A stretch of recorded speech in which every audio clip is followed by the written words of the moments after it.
Bueno, en este momento, buenas tardes, buenas noches. Eh, Vamos a hablar un poquito, algo sobre lo que fue el Holocausto, eh, el gran genocidio de los años 40 de la Segunda Guerra Mundial. Y bueno, pues yo en lo personal, pues el pueblo de Israel, pues tengo un gran aprecio, un amor. Y sabemos que la salvación viene de los judíos y Dios no ha olvidado a los judíos. O sea, Dios tiene un plan para con los judíos o luego los israelitas. Y bueno, yo no soy sionista, que pues no tiene nada que ver con los judíos. Y aunque parezca algo sorprendente, pero aquí como lo pueden ver en esta imagen, hay unos judíos y dice ahí el sionismo es nazismo. Y pues así es. La Biblia nos dice ahí en el libro de Apocalipsis que hay unos que se dicen ser judíos y no lo son, sino que son sinagoga de Satanás. Y hay algunos comentaristas que ese versículo pues ahí está describiendo el sionismo. Y Dios ama a los judíos o a los israelitas. Y bueno, pues fue hablando sobre el holocausto, pues fue un genocidio y cómo fue eso posible, o sea, qué hizo posible que mataran algunos, ahí se habla de números, ¿no? Algunos dicen que un número, no voy a decir yo, simplemente con que haya sido 1 millón, 2 millones, pues ya es muchísima gente. Simplemente aquí en la ciudad donde vivo es como 1 millón. Y pues, o sea, es demasiada gente, o sea, ya si fueron 6 o los que digan, o sea, pienso que si hubieran sido 100, 1000, o sea, es un genocidio. Pero la pregunta es cómo fue eso posible, o sea, qué hizo posible. Sabemos que, pues, bueno, cuando muchos escuchan esa palabra, el holocausto, pues se les viene a la mente Hitler y pues sí, en gran medida es responsable, pero hubo otros elementos también, ¿no? Hubo otros hombres ahí alrededor de Hitler y sin esos hombres, sin sus ideas, pues tampoco, si no hubiera sido posible el holocausto. Entre esos estaba José Goebbels y José Goebbels fue el ministro de propaganda del nazismo, de Hitler. Y José Goebbels pues era un filósofo. Él acuñó esa frase que dice, una mentira repetida 1000 veces se convierte en una verdad. Y eso fue lo que hicieron, o sea, para llevar a cabo, para hacer posible el holocausto, eh, le lavaron el cerebro al pueblo alemán. O sea, si no hubieran engañado al pueblo alemán como lo hicieron, no hubiera sido posible. O sea, ¿cómo fue eso? Pues usaron los medios de comunicación, en este caso pues todos, o sea, el cine, radio, televisión y los que había, prensa, principalmente la prensa, el cine también lo usaron. Y aquí como pueden ver hay una imagen y acá en esta parte vemos que este es el victimario, va persiguiendo a la víctima, ¿verdad? Digamos que el opresor va persiguiendo ahí a la víctima, lleva un cuchillo. Pero acá en la televisión, ¿qué es lo que sale? Sale al revés, ¿verdad? Te lo ponen al revés. O sea, la víctima es la que tiene el cuchillo y le está dando al que lo va persiguiendo. ¿Te das cuenta? O sea, eso es lo que hacen. O sea, los medios de desinformación. Y hubo una frase que dijo Malcolm X. Él dijo, ten cuidado de los medios de comunicación porque vas a terminar amando al opresor y aborreciendo a la víctima. Y eso es precisamente lo que hicieron con el pueblo alemán. sea, les hicieron ver, les hicieron creer, más bien, les hicieron creer que los judíos eran los malos, eran lo peor, era la escoria, eran las ratas, los que traían las enfermedades, los ávaros, asesinos, todo lo que se te ocurre, eran los culpables. ¿Cómo hicieron eso? Pues a través de los medios de comunicación, de la mente maestra que estaba ahí, José Goebbels.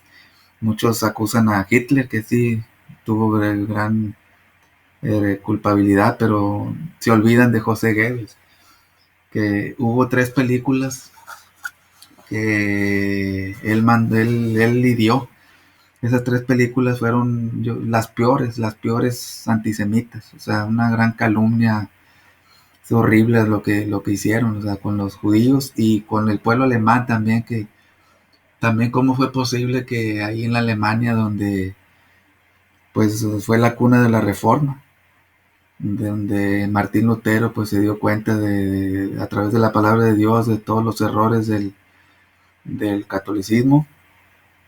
Ahí se dio la Reforma, eh, 400 años antes, y fue ahí, justo ahí, donde también cómo fue posible que los alemanes fueron engañados y creyendo, dejándose engañar por que los judíos eran los malos de la película y amaron a Hitler, como aquí esta imagen.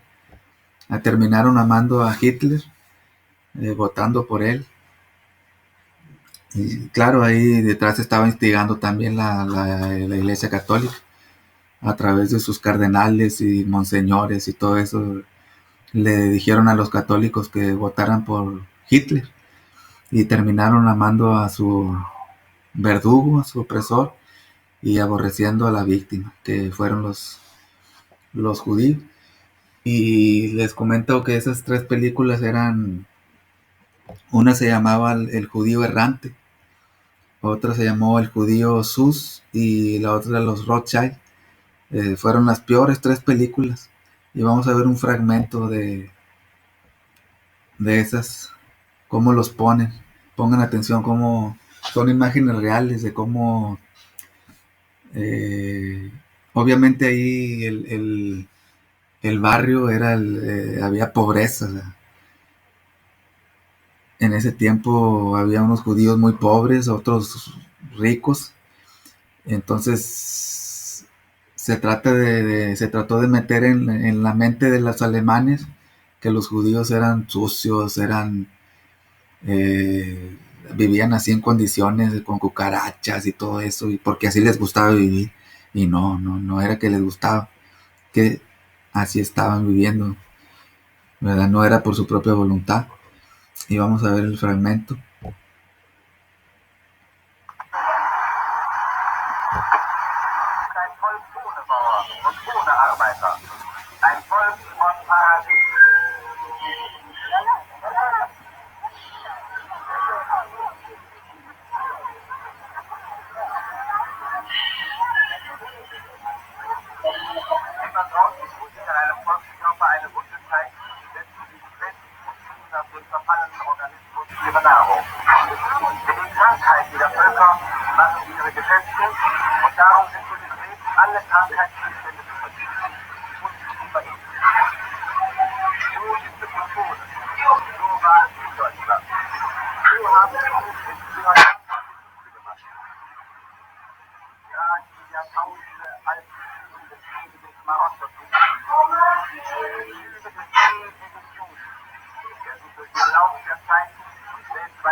Ahí si quieren ver luego ese documental, ahí está el título, las películas del odio, el cine nazi antisemita.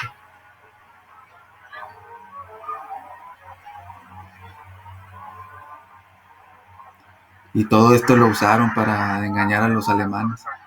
Miren cómo los ponen ahí. Son imágenes de verdad. Así son judíos. Ahí estaban siendo perseguidos. Y así los ponen, como que a ellos les gustaba la suciedad, y eran cochinos y todo eso.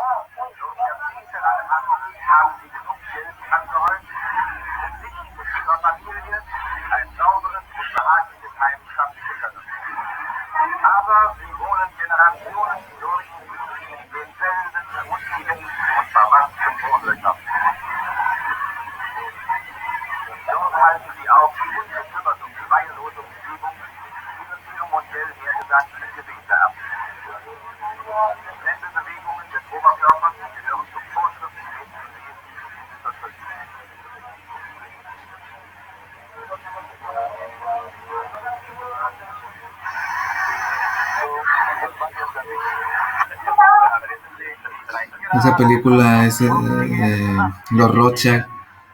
Obviamente los Rothschild, pues ahí sí tienen razón. O sea, esos yo creo que son los que se dicen ser judíos y no lo son.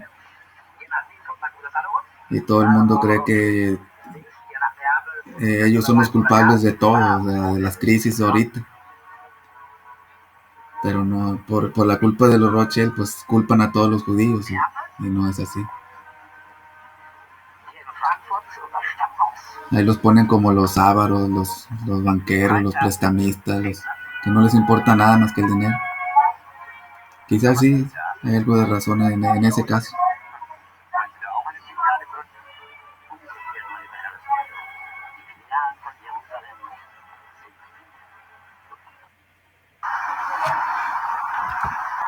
Y ahí nos queda claro que cómo fue posible el holocausto, pues a través de los medios de propaganda.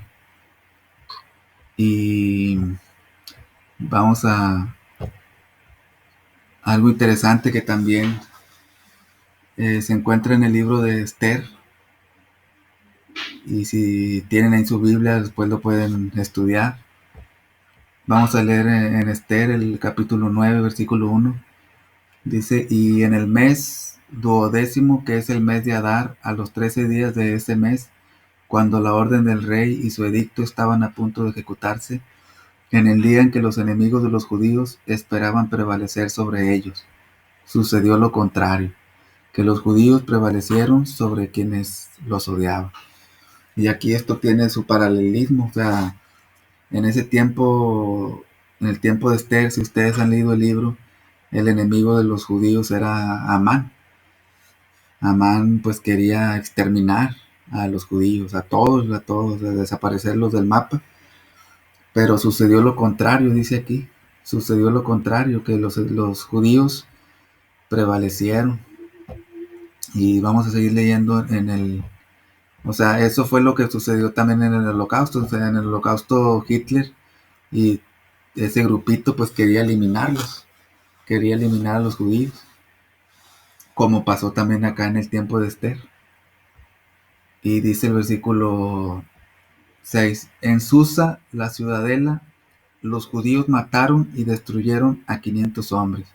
También mataron a Parsandata. Ahí va a comenzar, en el versículo 7 comienza una lista donde de 10 personas, 10 hombres, que eran los enemigos de los judíos y eran los hijos de Amán.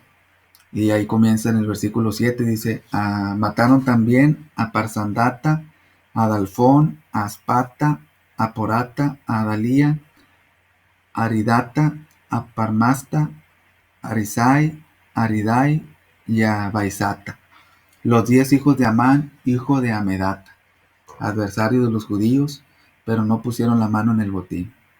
O sea, allá en el tiempo de Esther, pues querían eliminar a los judíos, pero a la mera hora fueron los judíos, porque ahí intervino, pues obviamente intervino la mano de Dios por medio de Esther y Mardoqueo. Y lo interesante de aquí, si se fijan, vamos a ver que en el versículo 9, pues matan a esos 10 hombres, ¿verdad? Los matan, claramente lo leímos. Pero lo interesante es de que en el versículo 12 dice, dijo el rey a la reina Esther, en Susa, la ciudadela, los judíos han matado y destruido a 500 hombres y a los 10 hijos de Amán. ¿Qué no habrán hecho en las otras provincias del rey? Así pues, ¿cuál es tu petición? Pues te será concedida. ¿Qué más es tu demanda? Pues será satisfecha. O sea, aquí vemos que el rey le da el derecho a Esther de pedir cualquier cosa y le será concedida, dice. Y el versículo 13 dice, y respondió Esther, si place al rey, concédase también mañana a los judíos en Susa que hagan conforme a la ley de hoy y que cuelguen en la horca a los 10 hijos de Amán. Y ahí hay algo o sea, que mueve a perplejidad. O sea, si en el versículo 9 se vio que mataron a los judíos, estos 10, los 10 hijos de Amán, pero en el versículo 13 otra vez dice Esther, concédase mañana a los judíos en Susa que hagan conforme a la ley de hoy y que cuelguen en la horca a los 10 hijos de Amán. Y se fijan como que se repite, o sea, si ya mataron a los 10, ¿por qué vuelve a decir Esther, mañana cuelguen a los hijos de Amán, si ya los mataron? ¿Sí me explico? Y ese versículo se ha prestado para interpretar, o sea, ¿por qué? O sea, y entonces hay una interpretación que yo pienso que sí está acertada. Y aquí estoy leyendo en la Biblia textual, cuarta edición, y hay una nota en esa Biblia. Y para entender esa interpretación, ¿por qué? O sea, ¿por qué dice Esther? Concédase mañana que maten a los hijos de Amán, que los cuelguen, si ya los mataron antes. Y ahí la interpretación es de que ahí está hablando de una profecía, que así como pasó en el tiempo de Esther, cuando Amán los iba a exterminar, en un evento futuro, es decir, después del holocausto, quisieron eliminar a los judíos también, los quisieron exterminar, pero o sea, no, sus enemigos no los exterminaron. Y así como mataron a los 10 hijos de Amán,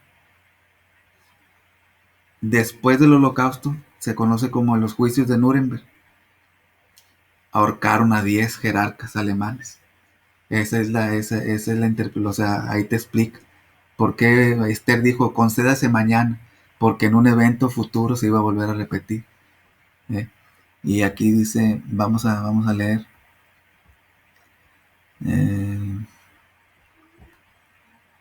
esta nota.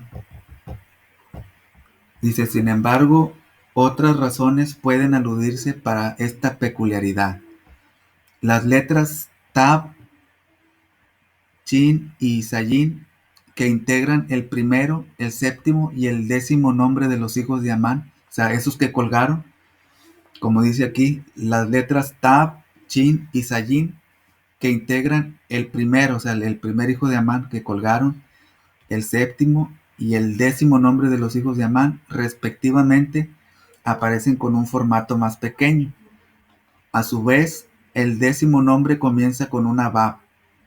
La Bab tiene esta forma, es como un clavo. Dice elongada, o sea, larguita. Ahora bien, según su valor numérico, o sea, en el alfabeto hebreo, cada letra tiene un valor numérico. Dice, según su valor numérico, que es la gematría, aplicado al calendario hebreo, es posible inferir que las letras pequeñas, Tab, que tiene un valor numérico de 400, Shin, 300, Sayin, 7, dan un total de 707. Representan siglos, décadas y años, mientras que la Bab, más larga, destaca milenios. La Bab, su valor numérico es 6. Para marcar así el año 707 del sexto milenio, es decir, el año 5707 del calendario hebreo, correspondiente a 1946. Se dan cuenta que es sorprendente. O sea,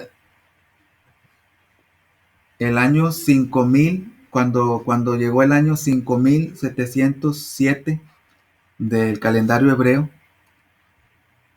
correspondió al año 1946 de nuestro calendario. ¿Y qué fue lo que sucedió aquí en el 1946? Los que saben. Ahí sucedieron los juicios de Nuremberg, después del Holocausto, ¿no? Cuando quisieron eliminar a los judíos, así como allá con Esther, Amán los quiso eliminar y mataron a los 10 hijos de Amán, junto con Amán.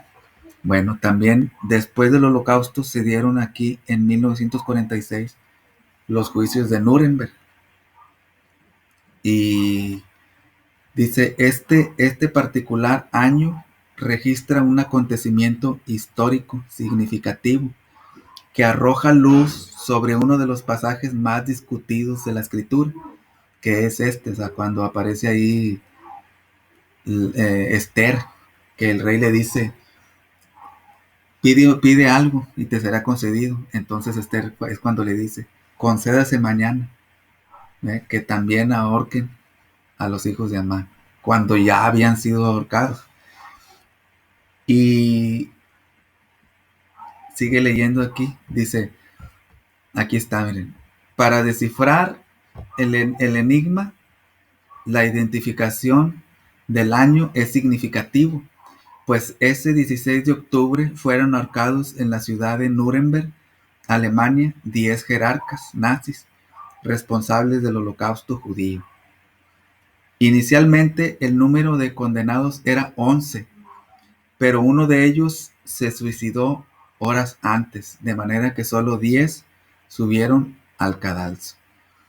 Qué tremendo, ¿verdad? Y bueno, si alguien quieren profundizar más, porque sí tiene algo o sea, está un poquito difícil de entender, pero aquí sigue, lo que quería ponerles es, eh, a ver si está aquí, es esa nota, ¿no? De los 10 jerarcas que fueron ahorcados. Dice aquí, miren, el 16 de octubre, esto está en el ABC, un diario de historia. Dice, el 16 de octubre de 1946 se ejecutó la sentencia de los juicios de Nuremberg y los jerarcas del Tercer Reich. Y fueron 10, como Esther también. En el libro de Esther aparece. Y aquí está, miren, imágenes reales cuando fueron ahorcados.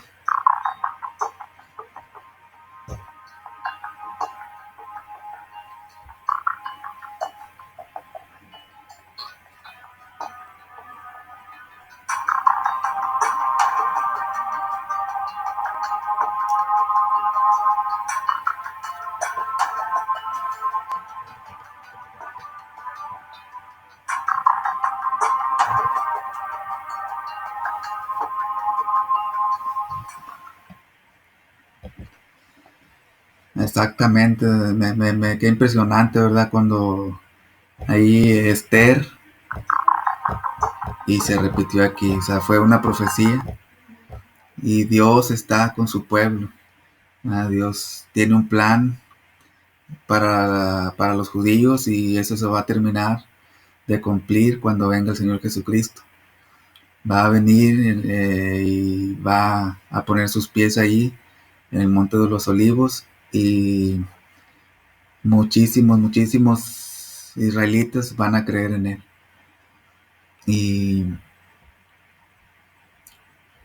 Pero lo que sí es interesante, ¿cómo fue posible el holocausto? Bueno, pues ahora recuerden que primero tuvieron que engañar al pueblo de alemán, a través de los medios de desinformación, medios de manipulación. Y bueno, vamos a concluir y vamos a poner aquí para que lo puedan ver si quieren, ¿verdad? Es un supervivientes, son niños. Esta mujer Mi padre y era mi una madre en niña 1943. superviviente. Nacidos en un campo de concentración y exterminio nazi, los supervivientes cuentan sobre su llegada al mundo en medio del horror. Nacida en 1945 de padres judíos en Checoslovaquia, Hannah es una sobreviviente del Holocausto. 29th of September 1944. El 29 de septiembre de 1944, mi madre y mi padre fueron arrestados por la Guardia Eslovaca. En un tren fueron llevados a Seret y luego a Auschwitz. First to Seret.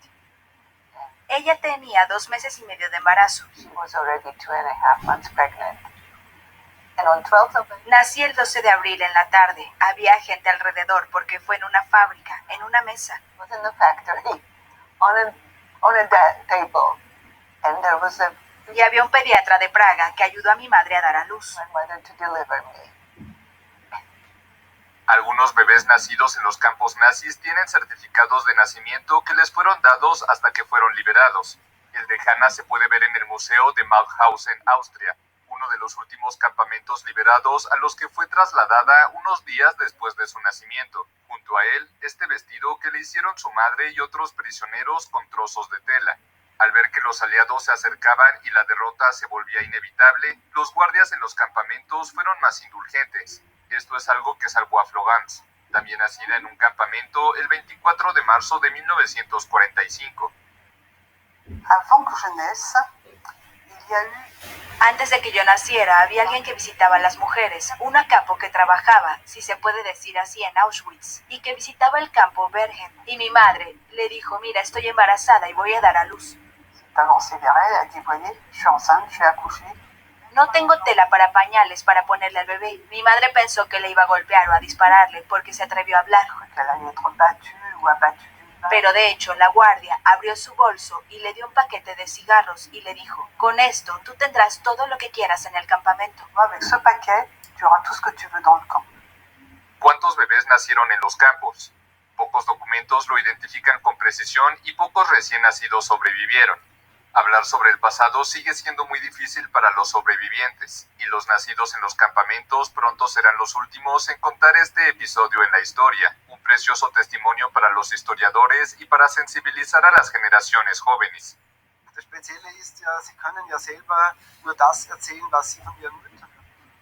Lo especial de estos niños nacidos en los campamentos es que comparten lo que han aprendido de sus madres de trabajo forzado, que tuvieron la suerte de sobrevivir.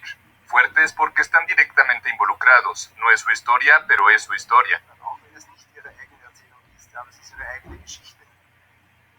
En 2020 se cumplen 75 años del fin de la Segunda Guerra Mundial y la liberación de los campos de concentración. Se calcula que 6 millones de judíos, hombres, mujeres y niños perdieron la vida durante el Holocausto. Los bebés nacidos en aquellos momentos y que sobrevivieron son símbolos de una victoria sobre el horror.